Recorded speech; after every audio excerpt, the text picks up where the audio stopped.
प्रयागराज में पीडीए भी तिरोहित हो गया। मतलब मैं जो बात कह रहा हूं ना, इसको समझिए। ठीक बात है। मतलब सब लोग जो है वहां पर जाके डुबकी लगाए, और मैं फिर से ले कह रहा हूं, लेकिन अखिलेश यादव कहां गए, जरा ये मैं आपके मुखार बिंदु से सुनना चाहूंगा। वो तो अद्भुत है।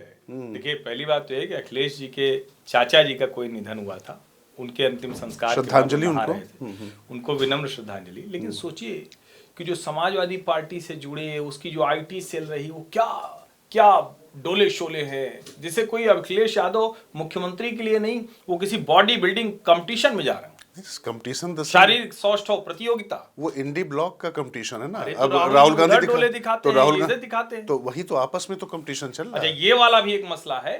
लेकिन जरा आप सोचिए, एक तरफ योगी आदित्यनाथ जब कुंभ में जाते हैं तो अगल बगल लोग होते हैं, भीड़ होती है, सुबह का समय होता है, शाम को भी गए तो बोट से गए, इधर देखा रोशनी चमक रही होती। और अखिलेश जी ने जहां हरिद्वार में स्नान किया, घुप अंधेरा था, चेन पकड़े हुए थे, लोहे की साकल थी, वो पकड़े हुए थे, लोहे की लगी हुई है जिससे कोई बह न जाए। हालांकि अखिलेश जी तो हर तरह से कुशल व्यक्ति हैं, तो उस सब के लिए, लेकिन दोनों का चित्र प्रतीकों में बड़ा अंतर दिखा देता है।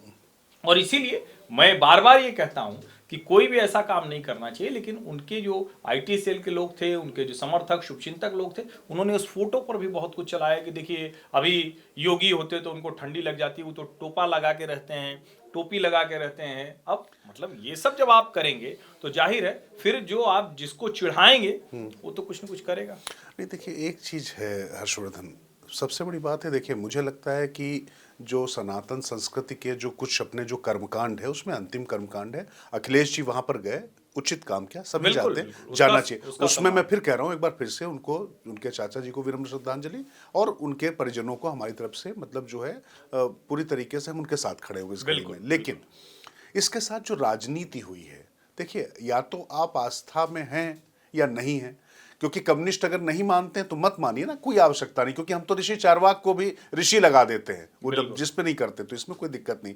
लेकिन ये डबल स्टैंडर्ड नहीं होने चाहिए। और कुंभ की और महाकुंभ की तुलना, अब ऐसे कह दीजिए हरिद्वार में गए तो हरिद्वार अपने आप में हरि का द्वार ही है, उसकी कोई भव्यता, दिव्यता और उसकी पवित्रता पर कोई संदेह थोड़ी। लेकिन अब महाकुंभ जहां पर हो रहा है, क्योंकि आप ये ध्यान रखिए कि जब तमाम 27 नक्षत्र और जब इतनी राशियां जब सब मिलकर जब एक सीध में आती, तब महाकुंभ होता है, उस पर भी नहीं जाते हैं। लेकिन आप ऐसे तुलना मत करिए, और मुझे लगता है कि ये करने की जरूरत नहीं थी, ये गलत काम किया। आप गए थे जिस काम के लिए, वो करते, उसको कुंभ के तौर पर नहीं प्रचारित करना चाहिए। करना कि कुंभ में लोग ये हैं, कुंभ में तो तब जाऊंगा जब बुलाएंगे।